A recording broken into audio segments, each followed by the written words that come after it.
Interface Video, in cooperation with Fairfield Federal, presents Fairfield Today. Brought to you by Fairfield Federal Savings and Loan, Fairfield Medical Center, Fair Hope Hospice and Palliative Care, the Frankie Smith Funeral Home, Fairfield County Adam H., and the Fairfield County Board of Developmental Disabilities.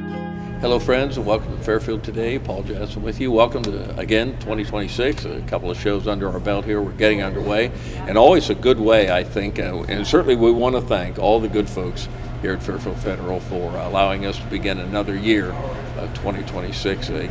Coming into their lobby each and every week. We sure appreciate Mary and Matt and the staff down here. They're always so gracious to us and treat us so well. 130 plus years of doing what they do down there is just phenomenal business to be involved with, one of the great partners in Lancaster and Fairfield County. We're fortunate to have them in our corner and for us to be in their corner here too. We're glad of that.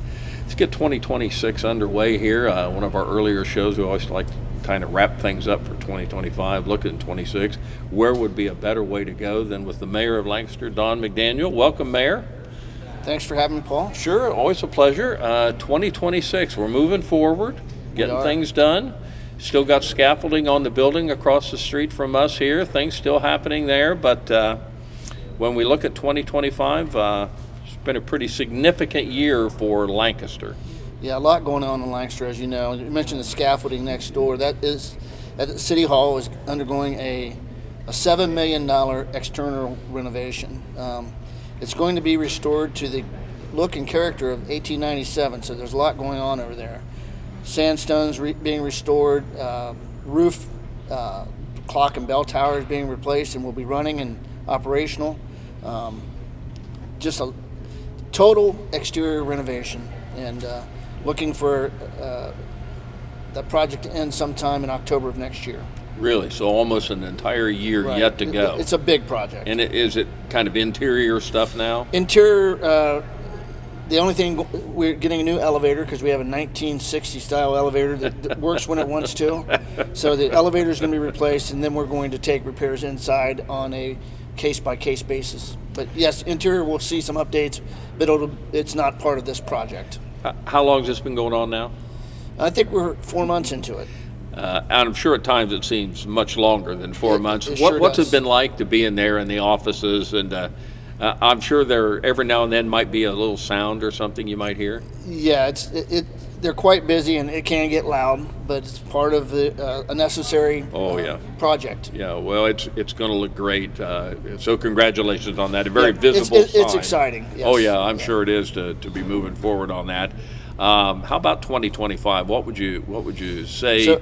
Some of the things you're most proud of that got accomplished?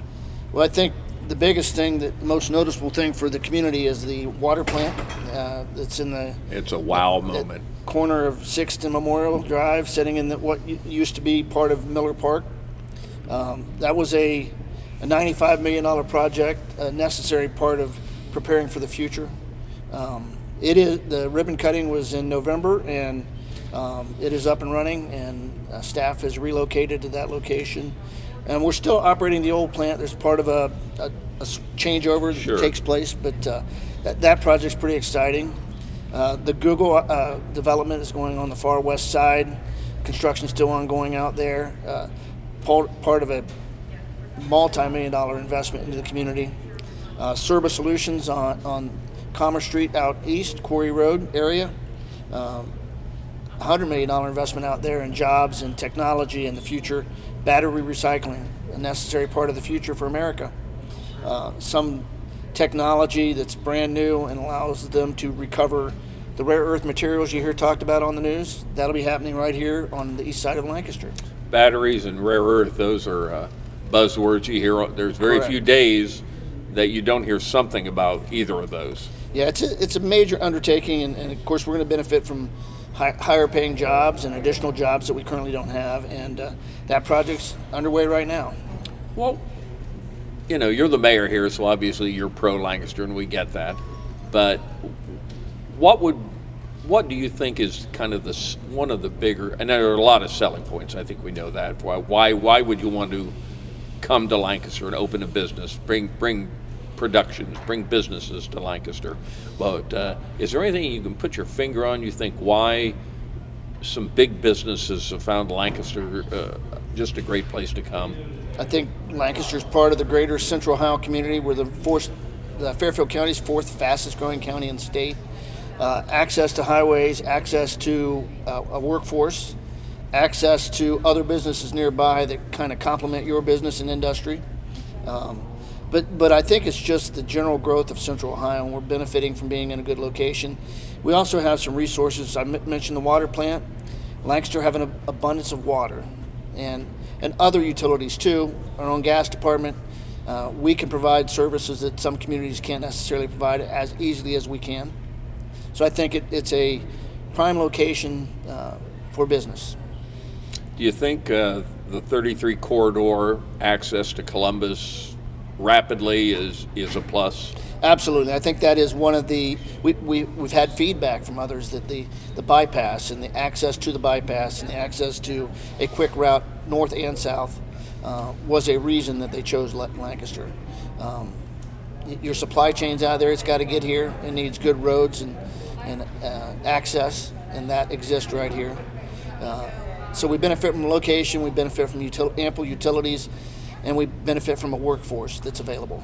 And something that I've had occasion, I happen to have a friend home over the holidays, and he lives up on Pickerington Road, and a lot going on there right now. And I rarely go up there anymore. I don't have occasion to drive that frequently, but it's going to be, I think, maybe a Hill-Diley kind of interchange, sort of like when it's going on there, but at Pickerington Road, which is much needed. I feel sorry for those people trying to get out of there every day, but that's a big project. That project is actually going to be a huge benefit to us too, in that you'll have an expressway style roadway all the way to Columbus. Yeah. And it's safer, it's quicker, a better commute for all of us. I remember years ago one of the complaints were all the stoplights. You had to go between here and Columbus. My golly, you go 2 miles, and then they were back. It was like a big accordion effect when you try to go up the highway. And now, once that one's out, it's really kind of a straight shot. Yeah, the commuters will tell you that that's a major Pickerington Road intersections today currently impacts traffic. Sure. So yeah, that change is going to be very beneficial for all of us. How about in terms of, and this is something I know is very close to you, the police force, the fire services, things up to speed on both those? So as you know, in 2020, voters passed a safety levy. One of the things we did was add a fourth medic to complement our medic. We had 3 medics, 1 assigned to each station. We now have a fourth medic available to the community. That's additional staffing, additional firefighters. We went from the the mid 70s in firefighters up to 84, allowing us to staff additional complement of paramedics. We've added police officers. We've added equipment to the police department. Just a lot going on. So as the city grows, safety services have to grow, and we're seeing growth in both departments and preparing for the future. When you look back, and again, this is a show with Chief Don McDaniel, the former police chief, now of course mayor of Lancaster, and we're kind of looking back on 2025 some, we're looking ahead to 2026 some, and as you look back on 2025, and I know it's not your job, but I'll guarantee you look at police statistics. I'll guarantee you pay attention to them, what's going on in the city. And of course, we have a great chief here in Nick Snyder doing a wonderful job there. But it seems to me that we're very fortunate to have such a good relationship with the first responders and folks in our community. Everybody seems to work very well together, and it's just a good blend. Yes, Lancaster's very busy, and a stat I'll throw out is the police department sees 70,000 calls for service, and you think about that. It's a very busy department, and a lot goes on here. The same things that go on in other communities, but we've seen because of our increased staffing and because of the establishment of a director patrol unit. That is a unit that can go out and target certain things. So additional staffing gives you more patrol officers, and you can actually get out and do proactive patrol. One of the stats that Chief Snyder would brag about, and I'll brag about on his behalf, is for years we averaged a burglary a day. So, from 350 to 375 burglaries. When I talk about burglaries, that would include breaking and enterings of a garage and I had no idea it was that high. We've been able to cut that in almost half, and I think it's additional patrol that allows that to happen. And technology on the residential side, you've got cameras and you've got alarms now. That's all benefited, but I certainly think our increased presence on the street has helped a lot. I want to switch up, and we've talked a little bit about the really nice water department we have down there, and I think I've talked to Shane. I think maybe as we move into 2026, we're going to try to talk to some folks and maybe do a show down there, because that really is, I grew up maybe a half mile from there. Miller Park was one of the places I hung out, and as I think back on Miller Park, when we had almost any kind of rain, it was underwater. Miller Park was a terrible flood place. I affectionately called it Miller Pond. Miller Pond would be a good thing, because I remember it, whenever it rained, it would just flood down there. Now, over the years, the Corps of Engineers, everybody worked on that. It was much better than that. They did mitigate it a little bit, but didn't quite solve the problem. But to do what you folks have done down there, to build that, I would almost think it's one of these things where we don't think you can do it, and the mayor says, yes, I think we can get it done. And the facility is impressive, and the changes at Miller Park are preparing for our future. Sure. But I'm sure you know, that there's Miller Park's going to be restored. What's left of it, the pool's going to remain. It may be updated, it may be changed to modernize the facility. The dog park's going to remain, as well as some walking paths. So we're looking at maybe connecting to the old General Sherman property. Yeah. To allow pedestrian connection on Sure. a possible pedestrian bridge.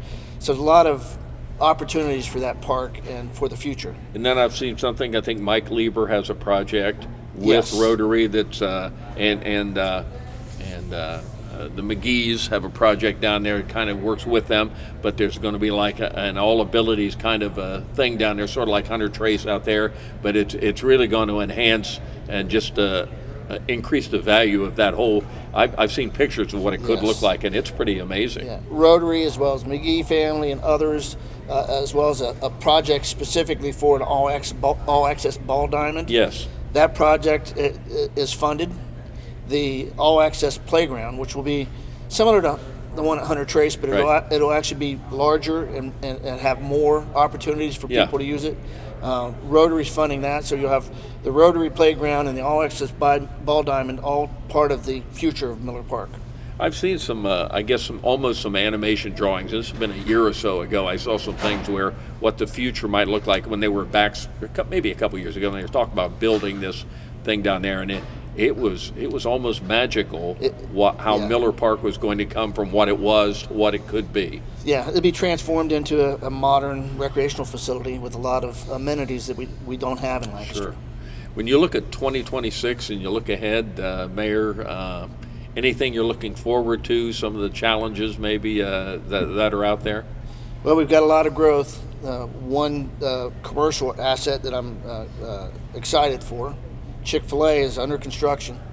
And has there anything been more talked about? no, I don't think there has been anything more talked about. And we've got a lot going on, but that project has grown and got a lot of interest. Yeah, because there's way more going on out there than a Chick-fil-A. You Absolutely. can see that. So Yeah, there's we've added 22 businesses to Lancaster in the last year. The one we're talking about isn't here yet, but it's Chick-fil-A. Yeah. But there's a lot going on. On the residential side, multi-family housing, a stat that you may not realize is we had less than 1,000 apartments available to citizens of Lancaster. We're going to double that access, and some of that's going to be affordable, and some of it's going to be market rate. So depending on your needs and wants, there's going to be something there for you. housing is it's always a topic. Absolutely. Always a And topic. go back to the comment about the fourth fastest growing in the county. We're growing. We're going to continue to grow, and people are going to want to live here. And we need, modern, updated housing. We need access for our seniors. Some of that's coming. Hunter's Trace, right there on the corner, Fairfield Homes is building a completely affordable senior living facility. Desperately needed. As we age in population and, the baby boomers are aging out, they need places to move to. So assets are coming that will help fill that role. Well, I think we saw the last decade downtown, the destination downtown, how the downtown has been transformed in just 10 years, how full it is now down there, and parking everywhere, activities going all times. And I think, again, we're probably looking at Lancaster in general is just lots of changes coming. Well, talking about downtown, an exciting project there's a couple, but we'll mention the Shoemaker building, which is under construction. It's been under construction for well over a year. They anticipate having tenants come into that building in early spring or late spring. The second and third floor will be residential. The first floor will be commercial. And it's an exciting project. I believe it's in the $20+ million renovation for that building. And then let's talk about the old Tiberios. We're looking at investment there. It's being remodeled as we speak. And I believe we're looking for a wood-fired pizza and Italian. And Italian. Yeah. And that building's been vacant for 15+ years. What an exciting project for downtown. Well, it's an exciting time to be the mayor. It is. Every day is is something different. You don't have to worry about getting bored in your job, do you? No, there's no boredom. It's we are booming. The community's booming, and I think we're all benefiting from that. Mayor Don McDaniel with us, talking about kind of wrapping up 25 early into 26. Now I'm almost excited to have you back on, because every time I have you back on, you've always had so many things to talk about.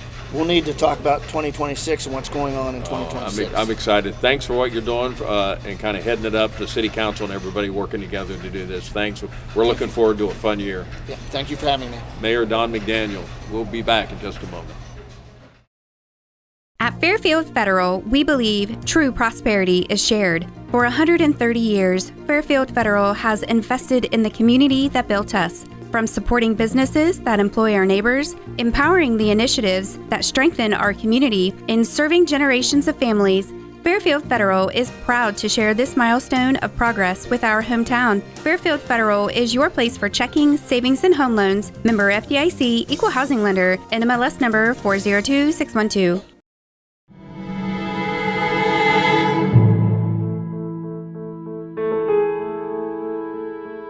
There was a nurse there to receive him, and she looked at me and she said, "I've got your husband. I want you to go sit down and get something to drink. You probably haven't had anything to eat or drink all day. I've got him. Go take a minute." And she took him, and I knew he was in the best hands.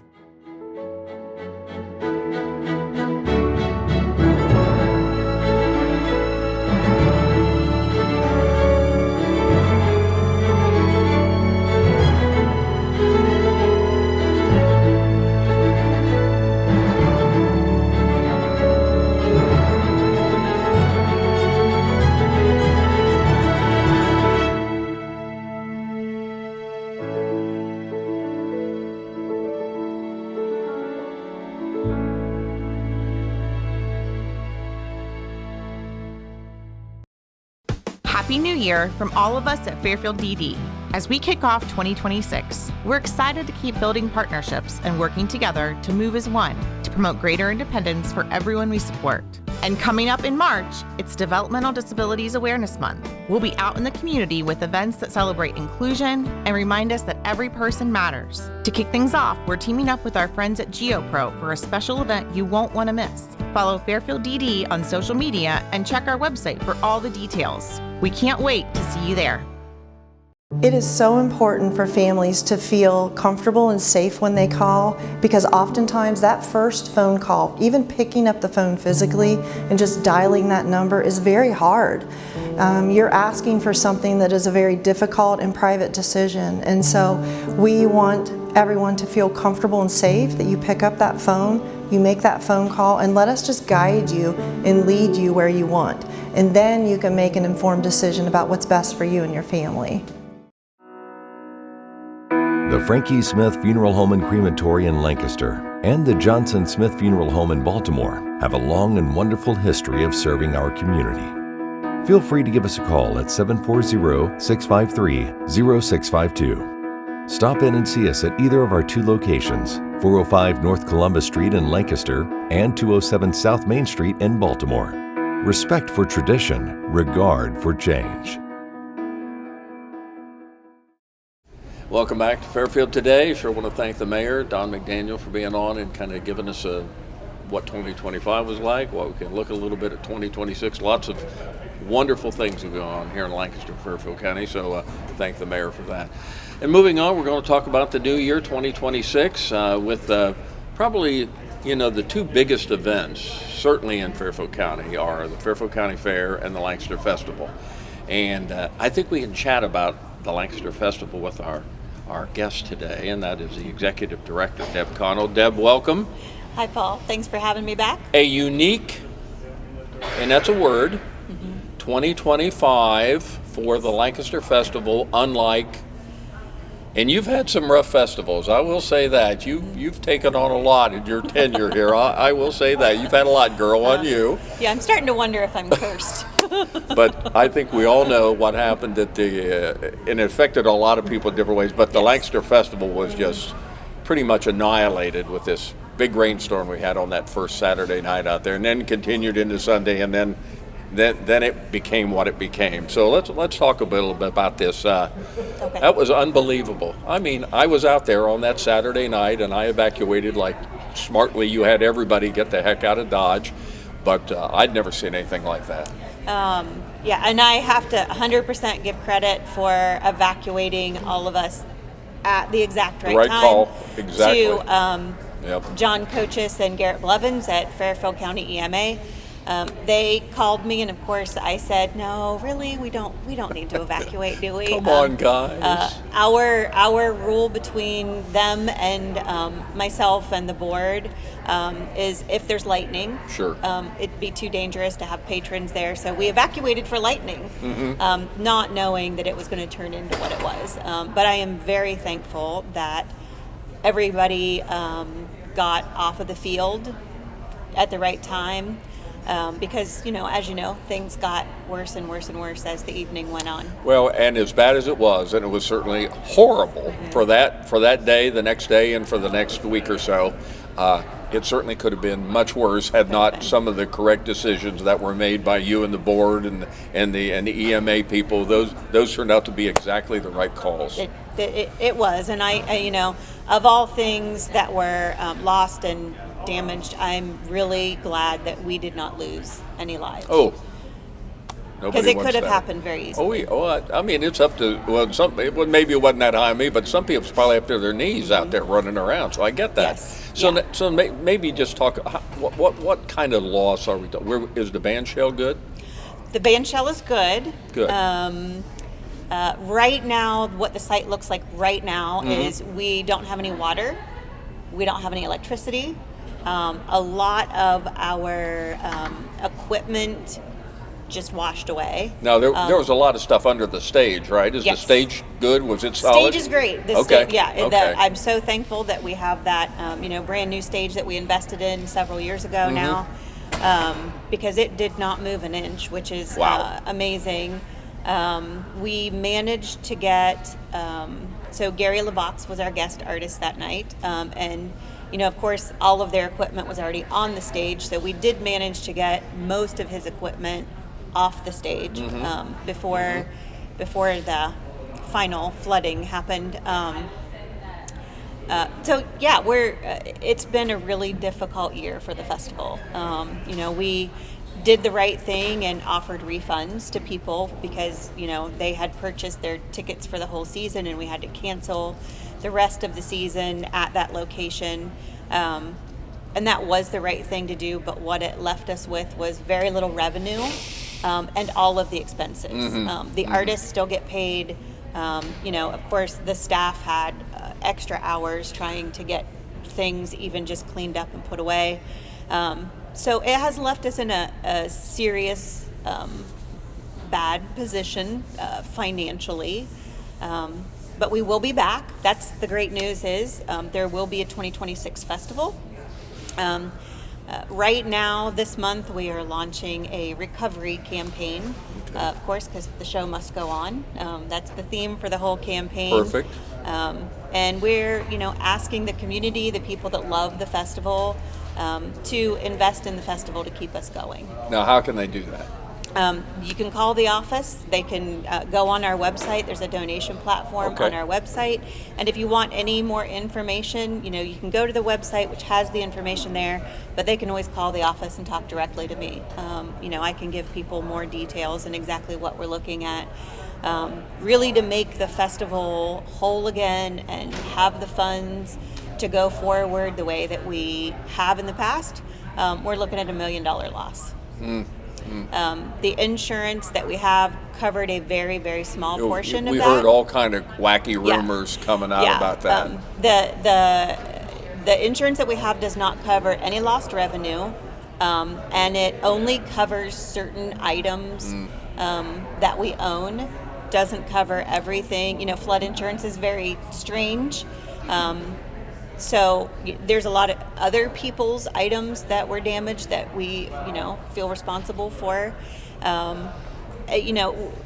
This festival means so much to this community, and we know that we'll be back. We know that we will have the support to keep us going, and and we're taking this time to really look at what we're doing and what are the really, really important parts of the festival. A little bit. That we want, and maybe some changes that the community wants to see that we've heard for a long time. So, this year, as we look at maybe a smaller budget than what we normally have, we're going to make some changes, and hopefully those will be fun changes for this season for the community. So here we are a few months after that, into 2026, and normally this is a time, it's kind of a downtime for you guys. I mean, you're kind of doing all this reassessing on what went on last year on a normal year, but now you've got a lot more on your plate here. Yeah. So here we are, January, moving into the winter months here. Are there fundraisers planned coming up soon? Is there anything that the community can look forward to, or is that just kind of all put on hold too? There will be some fundraisers, some fundraising events and activities coming up. I don't have all the details on those yet. We're working on what artists we will present this year. We don't have anybody confirmed yet. Challenging? A little bit challenging, yes. But what we're planning on doing is a little shorter festival. Typically we run a 10-day festival, so Thursday through the following Saturday. This year we're going to put all of the events of the festival in between those 2 Saturdays. So we'll still have the 2 Saturdays, but we're gonna kind of shuffle some things around and put the St. Mary concert inside those 2 Saturdays, and just a few things, because of course less days equals, less expense for us overall. So if this all works out to perfection, like you wanted, like your board wants it, everything works out. Gosh, Paul, it was such a great reassessment here. Would you say that 2027 would be back to more the normal festival? Is that your hope? I don't really. Whatever that might be changed now. And it may be the changes that we're making aren't specifically because of the flooding. They just needed to be made. But it's a time for us to look at what can we do to refresh the festival, and maybe do things a little bit differently. One of the things that's been asked of us for years and years and years, people have so much fun at the tribute night that we do. Our first Saturday this year is going to be our tribute night. Ooh. So people will love that. We will kick off the festival with, that fun, casual tribute night. That is huge. So we think, that might be something that sticks around for a while. What that allows us to do is put a lot of our artistic budget on that final Saturday. Yes. And really have a huge that could be just blowout. Something, lemonade out of lemons. Yeah, that's kind of what we're thinking. It's time to shake things up and see what we can do better. Nobody wants to be put in the position you were in, no. But I think maybe if this works out, it could be in kind of a silver lining to what went on, right? It might. And, it might not work. We might end up going back to, a typical schedule. We're not losing any performances. We're just compacting them into the 8 days.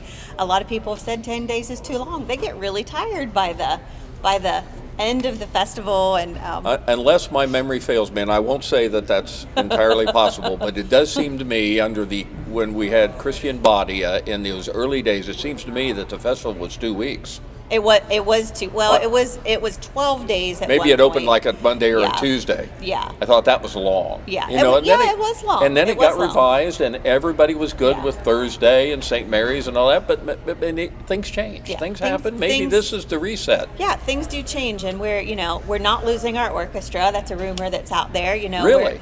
Our orchestra is still strong. We still have these incredible musicians that are excited to get back to Lancaster and help with the recovery. Our new music director, John Devlin, did not get the year that we were hoping for him. I was so excited to show him what this festival means to the community and what the community means to the festival. And he got to have several performances, and they were spectacular. But he didn't get that Saturday night experience that would have been a new experience for him. Just that wow moment. Yeah, that moment of stepping out there with that, larger crowd. And so we're hoping for a better year for him. He managed to put together that great concert out at Fairfield Christian. That was wonderful. Enjoyed that. He put it together in Yeah. 4 days. Oh, yeah, it was just boom. So, we know that he's exactly what we need here, and a new energy for the orchestra. So, we're excited for 2026. We definitely don't want the memory of the festival being the 25 festival. No. Well, and certainly I can guarantee you the community's way behind you on this. Everybody's pulling for the festival I to hope be so. the best it's ever been in 2026. We know that, and it will be. So we're looking forward to that. We're going to have you on lots of times here to try to keep updating. We appreciate all you've shared with us today, and I know probably almost on a daily basis things are moving and Yes. a lot of moving pieces here, Yeah. especially this year. So thanks for all you and the board and everybody did at the festival. Golly, you made it as good as it could be. I guarantee you that. So thank you. We're Thank looking you. forward to 2026. Going to be a lot of fun. It will be a lot of fun. Thanks. Deb Connell, Thank you. Executive Director of the Lancaster Festival. Thanks for joining us in Fairfield today. Interface Video, in cooperation with Fairfield Federal, presents Fairfield Today. Brought to you by Fairfield Federal Savings and Loan, Fairfield Medical Center, Fair Hope Hospice and Palliative Care, the Frankie Smith Funeral Home, Fairfield County Adam H., and the Fairfield County Board of Developmental Disabilities.